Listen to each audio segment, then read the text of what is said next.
Labas! Labas! Doon kayo sa labas! Hoy! Yan! Malis na kayo! Malis na kayo dito! Kaya mo! Ikaw na nga itong may kasalanan! Ako pa ang pinapagalitan mo? Sige na! Nay! Malis kayo! Nay! Ano? nangyayari? Yang ama mo ha? Napakawalan niya! Nahuli ko! Yan ba? Kami na ng tatay niyo, kaya lumayas na kayo dito! Ay, talaga ng mukha mo! Mana! Papamahay ko to, kaya pwede ba umalis na kayo? Malis na! Paano mo nagawa sa akin to, Lourdes? Pinsan kita! Mahina ka kasi, Insan. Wala kang kwenta! Tama na! Sige na! Malis na kayo! Sama-sama kayo doon! Layas! Pasok sa loob! Ilang beses na tayong nakapanood ng kwento kung saan ang bida ay nagpanggap na ibang kasarian para makapaghanap buhay. Pero alam nyo ba na may gumawa nito sa totoong buhay? Gaya ng kwentong aming handog ngayong hapon sa Wish Ko Lang. Isang ina mula Zamboanga del Norte, handa niya raw gawin ang lahat, pati na maging isang lalaki para buhayin ang kanyang mga anak. Pasensya ka na, Jessica, ha? Ito lang talaga pwede namin pahiram sa inyo, eh. Ano ka ba naman, Pinky? Kami na nga nangaabala eh. Ikaw pa nahihiya. Matagal na kasing di nagagamit to eh, kaya madumi, saka maliit. Opo. Tita, tito. Salamat ng marami. Mabuti pang ibang tao. Malasakit sa amin. Yung sarili naming tatay. Anak, masamang tao ang tatay mo. Pero tatay mo pa rin yun. Hindi ko na siya tatay! Pasensya na kayo, ha? Ano ka ba, Jessica? Pinagtatanggol mo pa ang sawa mong adik. Nung nagsabog ng kasamaan ng demonyo, sinalo niya ang lahat. Hindi naman sa ganon. Hindi ko siya pinagtatanggol. Kaya lang, ayoko lang mamuo yung galit ng anak ko sa kanya. Makakasama sa kanya yun eh. Kung sa bagay, ano nga ba balak mo ngayon? Ito nga eh. May natira pa akong pera. Siguro gagamitin ko na lang siyang pangpuhunan sa lutong ititinda ko. Sige, pahiramin ka namin ng mga kaserola at lutuan ko. Pwede ka rin magtinda sa construction site ng tanghalian. Talaga ho? Oo naman, foreman ako dun eh. Ano? Salamat. Salamat. Anak, ano nang pwede namin ng tawad?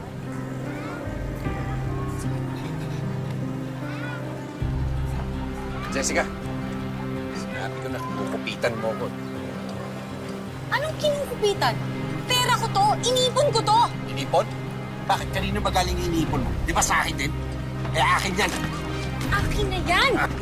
Akin na! Akin to, akin yung pera. Huwag kang makulit. Jessica!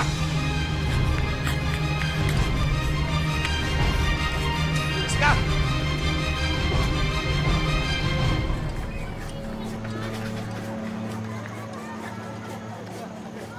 Ako, Pinky, salamat talaga sa pagtulong mo sa akin, ha? Okay lang. May kailangan Oh, mahal. kasi ako kunin kay Jerry. Kamatakot, ha? Hindi ka bubuloy ni Galo dito. Dali na lang ha, malapit na ang lunch break. Ay, naku. Okay lang po. Maraming salamat talaga, ha? Malaking tulong tong pagtitinda ko dito. Dayon, dito ka muna, may kukunin lang kami sa loob. Sige, ha.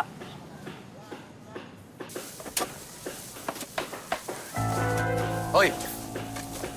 Ikaw nga! Ano kailangan mo rito? Nagtitinda lang ho ako ng ulam. Ulam? Masarap ba yan? Oo, sana. Ako naman ho yung nagluluto, eh. Wala ka bang ibang tinitinda? Sa ngayon po, ito lang po, eh. Ang ibig kong sabihin, wala ka bang ibang tinitinda yung mas masarap? Alam mo na yun. Bibili ho ba kayo? Hey, Pilo, Boss, ano ginagawa mo sa bisita ko? wala boss. Nagtatanong lang ako tungkol sa ulam. Mamaya pa ang lunch break. Bumalik ka muna sa trabaho mo. Okay ka lang? Okay lang ho ako. Tiran mo ako ng ulam, ah. Hindi mo sa akin kung may kalokohang ginagawa yan si Pilo. Bastos yan eh, tamad pa. Sa susunod na project ko, hindi ko nakukunin yan.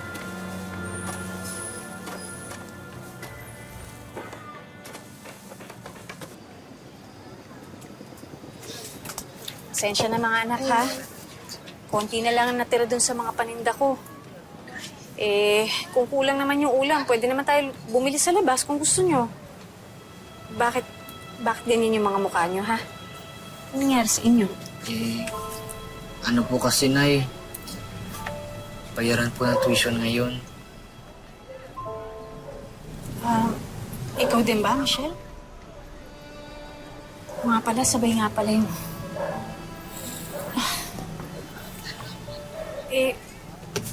Sige, gagawa na lang ako ng paraan. Nay, hindi pwedeng galing sa puhunan nyo. Paano yung pagtitinda nyo? Huwag mo ko isipin. Ako nang bahala. Akong gagawa ng paraan. Malay mo, makabenta naman ako sa ibang lugar. Kasi, Nay, ako na lang muna huminto. May opening nag-fast food dun sa bayan, magtatrabaho ako. Sinabi ko naman sa inyo, ha? Walang hihinto para magtrabaho. Ay nako, mabuti pa kumain na nga kayo. Gutom lang yan. Sige na. Ako nang bahala doon. Oh, may kanin pa pala dito eh.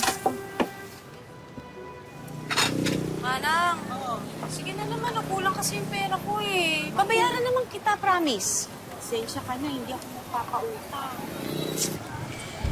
Balit lang kasi ito. Sige.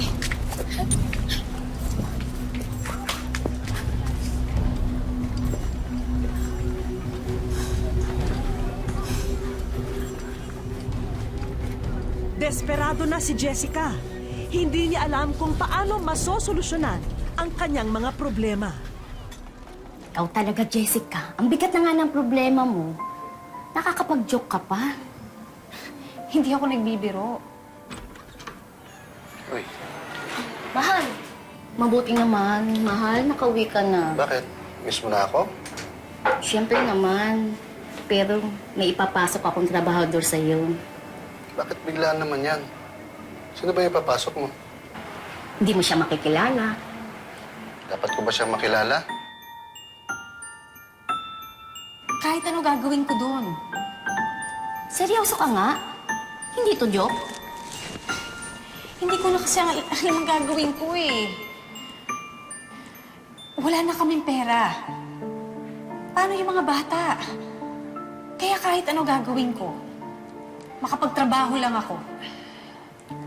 Ano ka ba, Jess? Kakawawain ka lang doon at pag-iinitan ka ng mga tao ni Jerry. Kung hindi nila malaman na babae ako,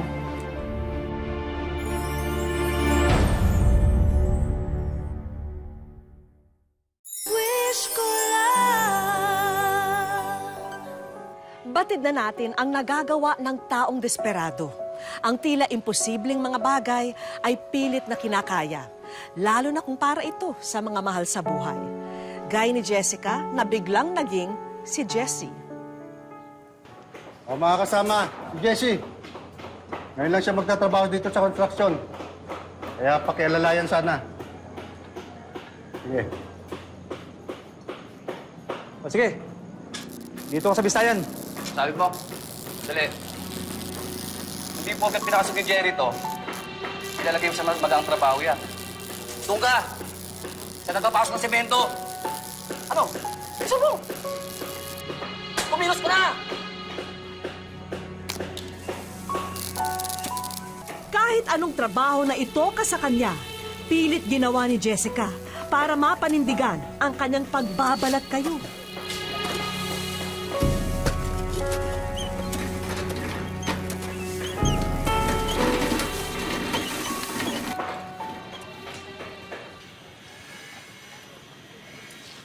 Uy, ang maganda yung ulam mo ah. Luto ni Mrs. Mrs. ko, di mo rin magluto eh.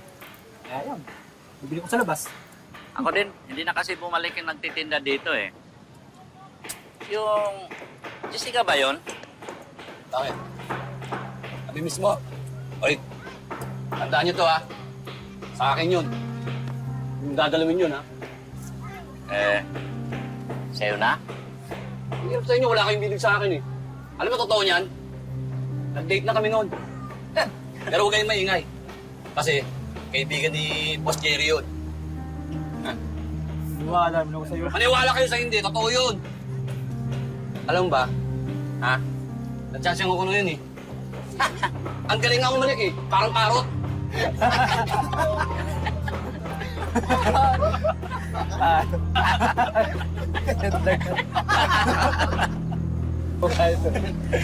Kuya, saan ba dito yung CR? CR? Naku, pasensya ka na. Hindi pa kasi dumarating yung portalit eh. Eh kung gusto mo, tsaka doon sa may tabi-tabi.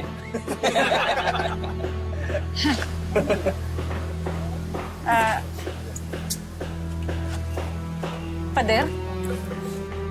Huwag mo sabihin hindi ka sanay umihi sa pader. Gaganon ka lang mo. Marunong naman, syempre. O, tumira ka na doon. Lahat eh.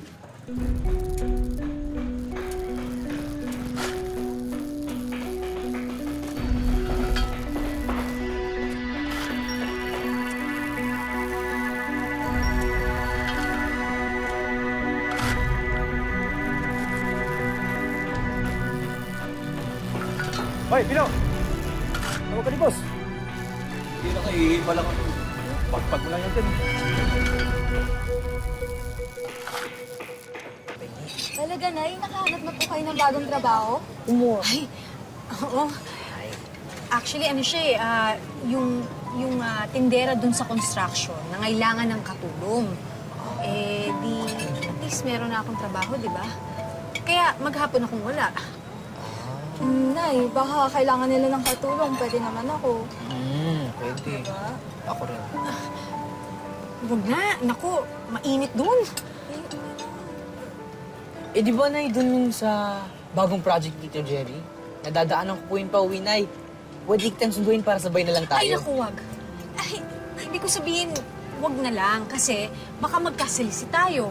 O kaya, mas mainam na yung umuwi ka na lang ng diretso dito sa bahay. Okay? Kasi, Sige po, mababantayan mo sila, di ba?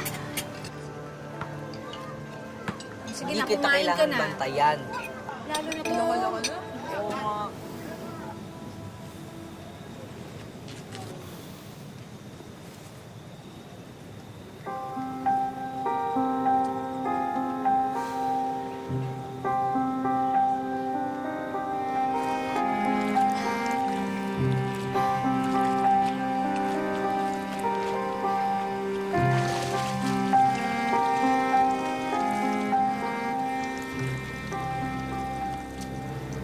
Kuya, nakita ko po si nanay kagabi.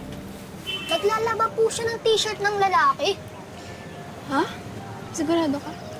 Bakit naman magkakaroon ng t-shirt ng lalaki si nanay? Kaya... Tsaka, paano mo nalaman na t-shirt ng lalaki yon ha? Ay nako, yaan nyo na. Baka nanguwa lang na nabada si nanay sa construction. Isang piraso lang.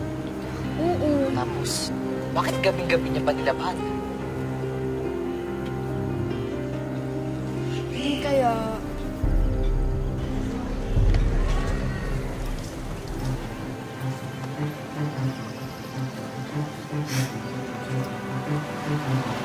Jessica!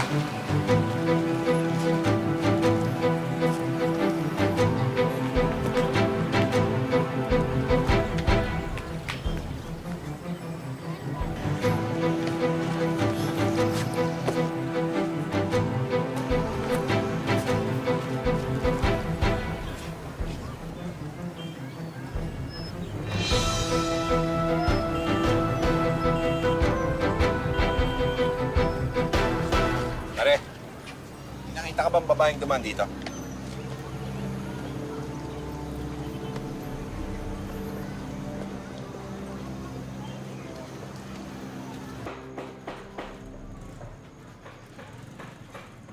Pare, bakit ba lagi mo yung tanong sa akin ni Pulo? Ganyan talaga yun. Lalo sa mga baguhan dito. Lalo ka na. Pinasok ka ni Jerry. Ubus natin, di ba? Ha? Ano naman kanalaman ko dun? Gusto kasi maging foreman yun si Pilo. Kaya may tandugo niya kay Boss Jerry. At sa lahat ng mga pinasok niya dito. Salamat sa warning, pare. Iwasan ko na lang siguro siya. Pumasok lang naman ako dito para trabaho. Hindi naman para makapag-away.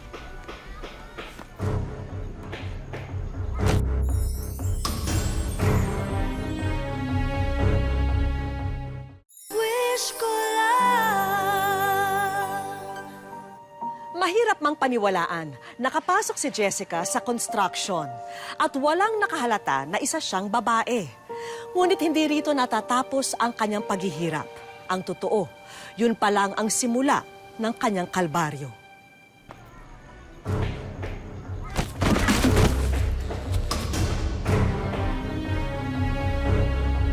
Hoy!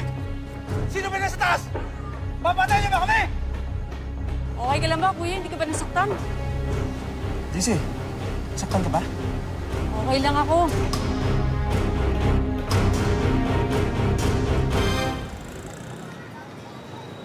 O ano? Ano mo na? Sige ba? Dalawang bote lang. Dalawang bote lang? Oh, JC, sama ka. Sa susunod na lang ho ako. Hihintay din ako ng pamilya ko sa bahay. Wow, ngayon na lang ulit tayo makakatikim nito na ya. Eh, nailingguhan po pala yung sweldo niyo. Sa gusto ng boss ko na lingguhan ano ba magagawa ko? Nay, wala po ba kayong pasok bukas? Bukas, wala kasing construction bukas kaya wala din akong pasok. Wala kayong lakad. Alam niyo na kapag walang pasok, pahinga, ganyan. Mga ganun. Bukas maglalaba ako Maglalaba ka! Ng mga uniforms natin, syempre, di ba, Nay? Kain na po tayo. Kain na po tayo. Bilisan nyo! Yung halos sa taas, matutuyo na yun doon. Bilisan nyo, maghahapon na oh. Kuya, excuse me po, nandito po ba si Jessica? Nanay ko po siya. Jessica? Iho, construction to. Walang babae rito, alam mo ba yun? Ay, hindi po nagtitinda po siya dito ng ulam. Ayun bang Jessica ang tinutukoy mo? Nako, hindi na pumapasyal dito yun eh. Sige po, salamat po. Sige. Hoy, kayo dyan, bilisan nyo! Magbubuhos na tayo mamaya!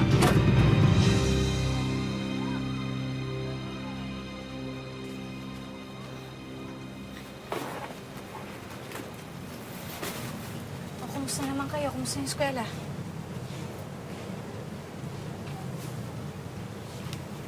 Ba't ganyan yung mukha niyo?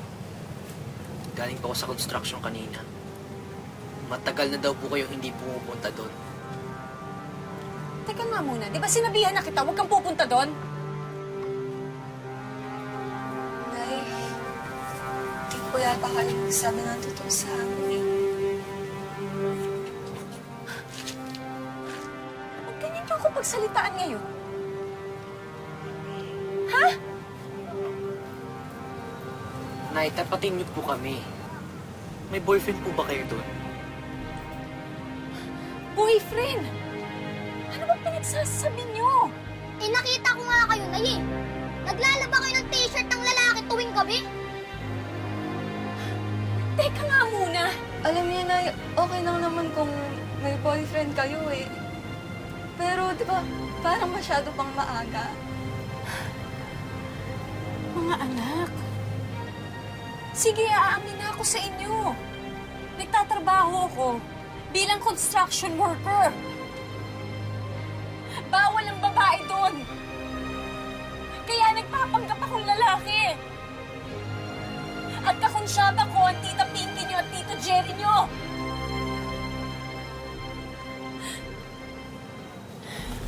Ay! Puro paltos po yung kamay niyo.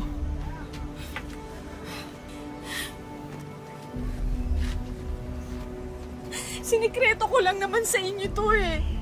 Kasi alam ko hindi niyo ako papayagan. Pero anong pakakain ko sa inyo?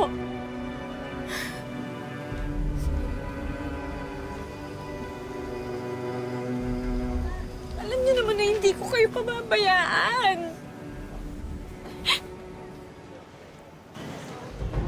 Hindi alam ni Jessica na matagal na siyang minamanmanan ni Gardo.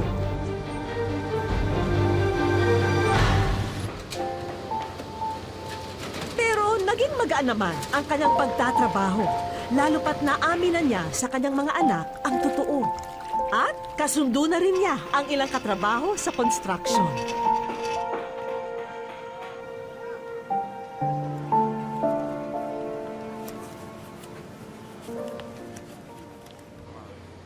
Pero tila may hangganan pala ito.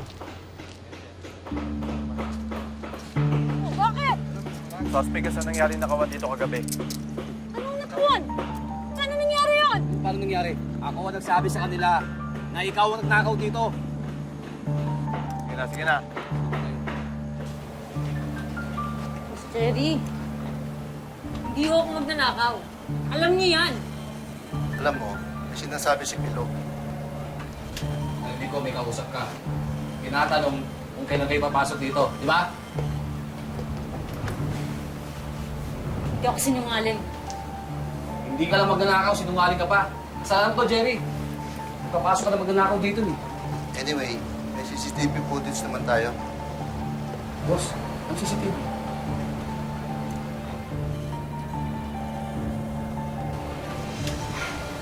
Hindi pwede na isa ako sa mga lalaking nakahubad sa CCTV.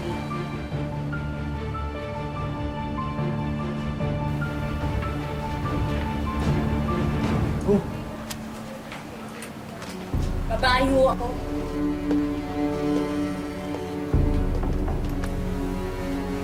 Ikaw yung Milo ah. Kailangan mo sa amin sumama sa presinto. Halika na. Hindi ako yan, sir. Kami hindi ikaw yan. Ayun na ebidensya oh. Boss, hindi ako yan. Sumama ka na. Halika na. Kayo yung magnanakaw yun! Labas! Kayo yung magnanakaw! Labas!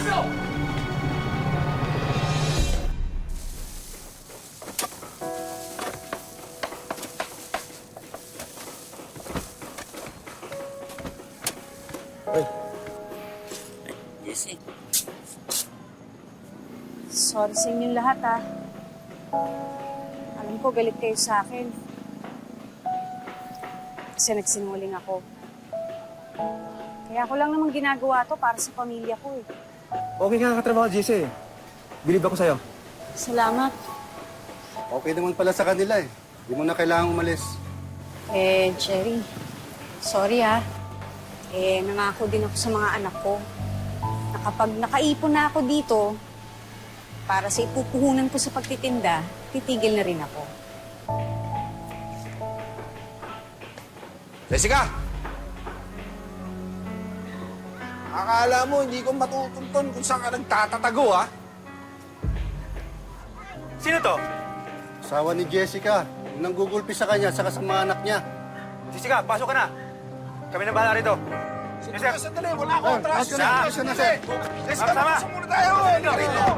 Mabilis ka Puno ka na. na dito, sir eh. Palis ka na. Sandali! Na, magbubulo ka dito eh. Sige na. Jessica! Mag-usap muna tayo. Dali!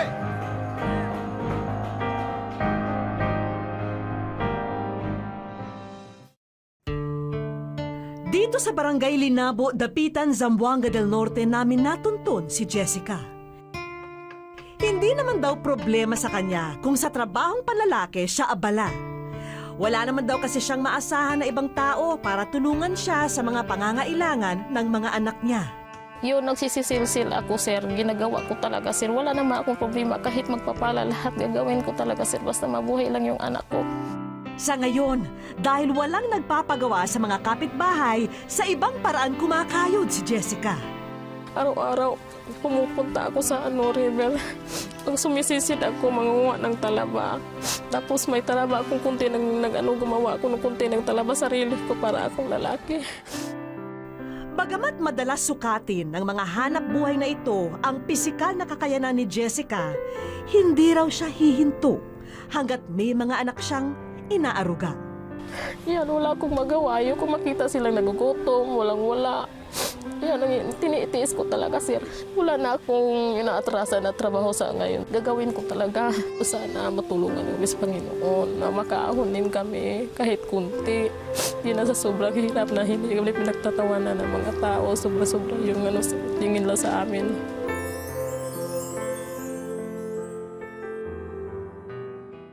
Wish ko lang